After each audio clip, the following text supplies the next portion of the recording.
And now let our story begin.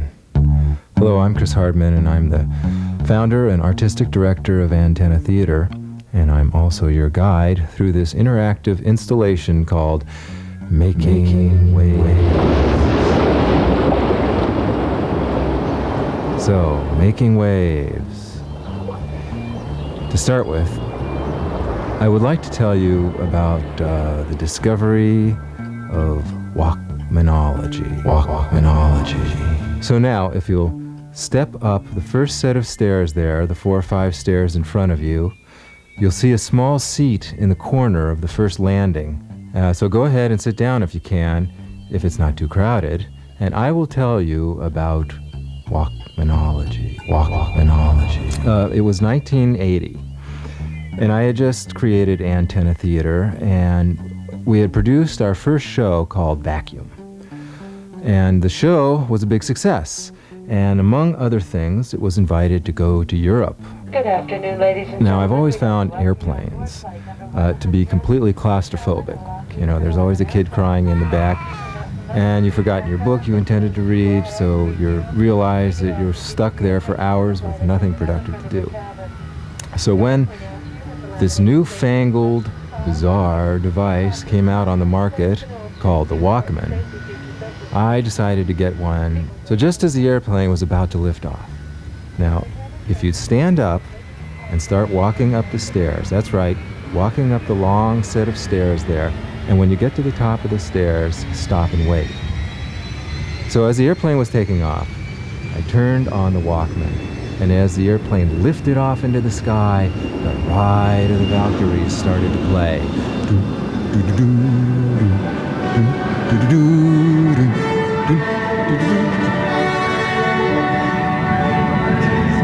Suddenly I realized that there was this amazing theatrical thing happening here, and it was called synchronicity.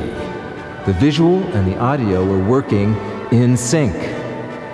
And thus was born Walkmanology, the study of the use of Walkmans in a theatrical environment.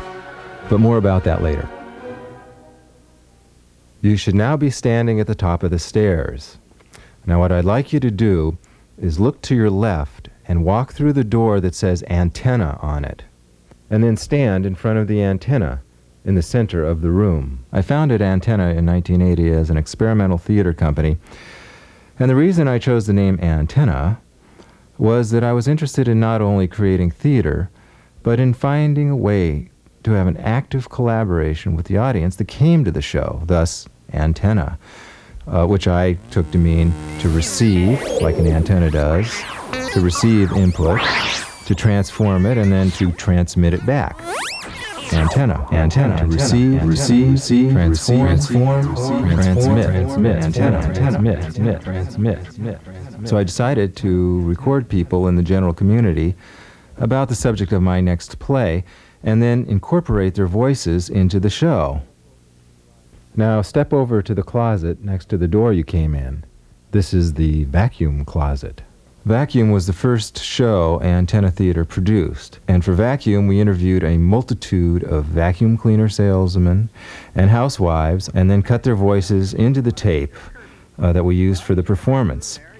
They became co-collaborators, co-conspirators. Knocked the door, said, "Hey, Ray Butterwich here from the Kirby Company. I want to show you the Kirby." The guy says, "Hey, I got no appointment right now." I says, "Hey, I'm here. You remember you called in for an appointment?" He says, "No, hey, I haven't got time." So I took down my kit and I started demonstrating. I polished the floor and I cleaned the carpets and I was doing the drapes. He says, "Gee, that's great." He says, "I never seen a product like that before." I says, "Yeah, well, listen, how many do you want? Do you want the 10 right now?" He says, "No." He says, "I'll tell you what I'll do. I'll take 12 of those Kirbys." Holy mackerel, I was so excited I ran down. So if you just turn around and walk toward the fireplace on the other side of the room, you can see in the center of the altar one of Antenna's very first Walkman. I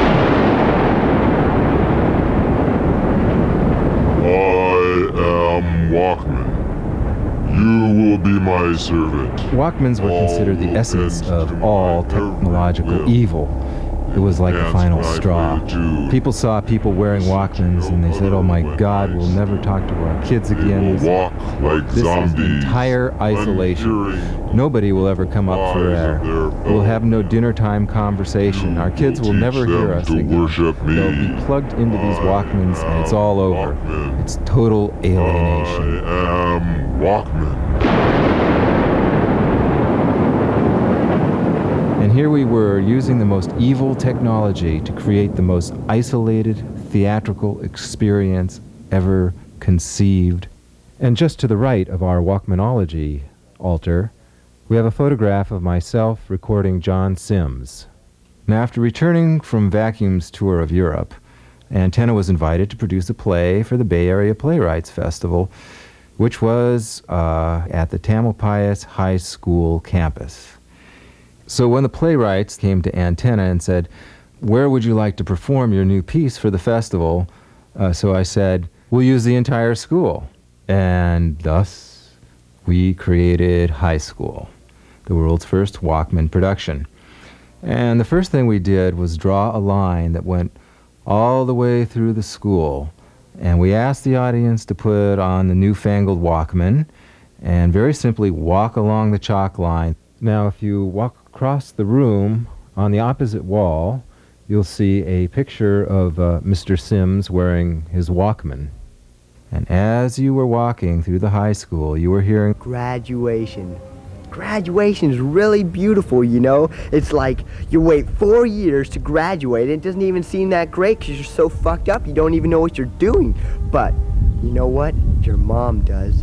Your mom is perfectly straight, and she's out there, man, and she's got her fucking Minolta and her Nichromat. She's got all these lenses, and fucking dad's all nervous and everything, you know? And it's a great moment. The energy and tension that's in there. If you sit down in one of these chairs, you can see John's diploma.